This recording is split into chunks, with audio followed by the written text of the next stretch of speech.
Eh bien bonjour les amis Dingo d'Adenium. Je vous fais juste une petite présentation pour illustrer en fait les Adenium arabicum. Alors j'ai pas mal de demandes parce que je vends des graines d'arabicum, d'hybridation d'arabicum en mélange.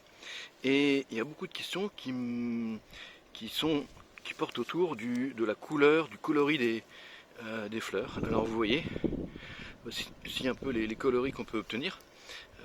Ça tourne toujours un petit peu comme ça. Alors il y a des variations dans les teintes de rose, de blanc, parfois un peu de jaune au centre, avec des petites guides nectarifères plus ou moins, etc. Mais grossièrement ça tourne autour de ça. Et parfois il y a des grandes fleurs. J'ai de plus en plus de grandes fleurs d'arabicum, de taille beaucoup plus importante que celle-ci par exemple.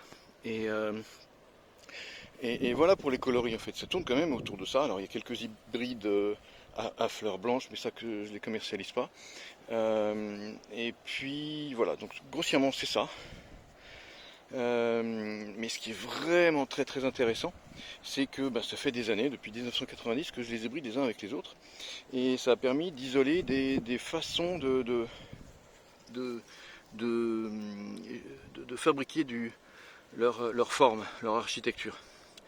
Et vous voyez là quelques exemples, juste un petit panel de ce qui est mignon là en ce moment, juste pour vous donner ces quelques explications. En pratique, je réunis tous les plus beaux spécimens d'arabicum, spécialement pour faire justement des lots de graines en mélange. Je les réunis, puis je les hybride les uns avec les autres. Et ensuite, une fois que j'ai récolté les graines, je les mélange et je les mets en commercialisation. Mais qu'est-ce qui est le plus important en fait sur les arabicums? C'est vraiment la possibilité de les sculpter, mais beaucoup plus que tous les adéniums africains qu'on connaît davantage. On peut vraiment faire, vous voyez par exemple lui là, lui vous le reconnaissez, c'est Carl Gustav. Donc on peut faire quelque chose d'incroyable. Voilà ma main quand même à côté. Ma main à côté d'autres plus petites sculptures. On peut faire donc soit des petites sculptures très mignonnes, comme ça, vous voyez, dans des pots extrêmement plats, voilà. Mais on peut avoir aussi des corps mais incroyables quoi. Et puis on sent la musculature qui tend l'épiderme, vous voyez.